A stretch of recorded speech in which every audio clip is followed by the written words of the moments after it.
जो आज हम वर्णमाला में जितने भी अक्षर है ना, वर्ण या शब्द, उन पर दो तरह की रेखा लगती है। कितने तरह की? पहली है शिरोरेखा। कौन सी बेटे? शिरो रेखा। शिरो का मतलब क्या आता है? हमारा ऊपर क्या है? सबसे ऊपर क्या है? तो ये कहाँ लगेगी? वर्ण के या शब्द के ऊपर।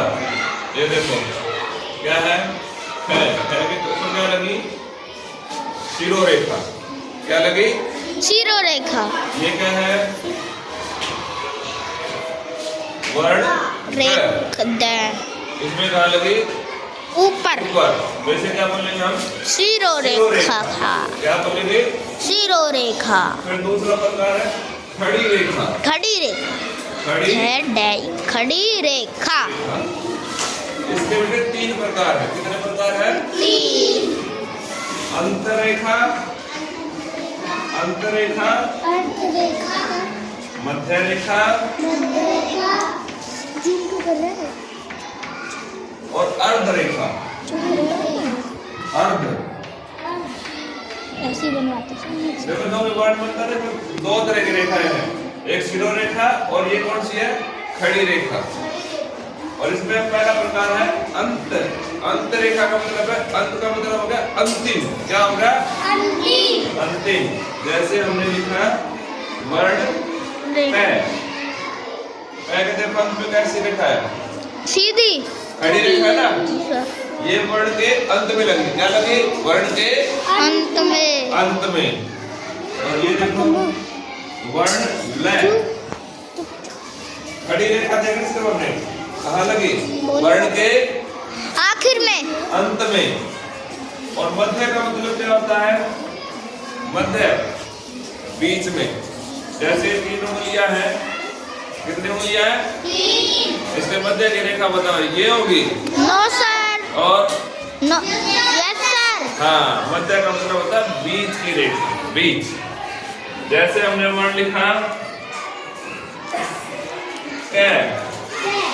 इसमें कौन सी रेखा चल रही है? खड़ी रेखा। और इसका वर्ण देखो, इस तरफ है ना, और इस तरफ बीच में कौन सी है? मध्य। खड़ी मध्य रेखा। खड़ी भी रेखा है और वर्ण के मध्य में है। और ये कौन सा वर्ण है? इसमें खड़ी रेखा देखनी है। कहाँ है ये? वर्ण के कहाँ है? आखिर में, मध्य में। बीच में। कहाँ है? बीच वर्ण के मध्य में। अर्ध रेखा। अर्ध का मतलब होता है आधा। जैसे इस चौक है ना, इसका क्या कर दिया हमने? आधा। जैसे कोई वर्ण लिखेगा अगर उसमें कोई खड़ी रेखा आधी लगी है तो उसे कहेंगे हम अर्ध रेखा। क्या कहेंगे? अर्ध रेखा। जैसे ये क्या है? टे। देखो कितनी रेखा है? आधी ना? अर्ध रेखा है। पूरा वर्ण। हाँ क्या यस। बन गया? अर्ध रेखा। और ये देखो इसमें आधी रेखा एक। अर्ध रेखा। अर्ध रेखा। के ऊपर ये देखो, ये इशारा, ये कौन सा है? अर्ध रेखा। आधा है सर आधी जी। रेखा ना। और कौन सी रेखा है? शिरोरेखा या खड़ी रेखा? शिरोरेखा तो बेटे ऊपर है। और ये कौन सी है रेखा? खड़ी रेखा। अर्ध रेखा। अर्ध रेखा। इस प्रकार हम वर्णों में शिरोरेखा, खड़ी रेखा को बता सकते हैं।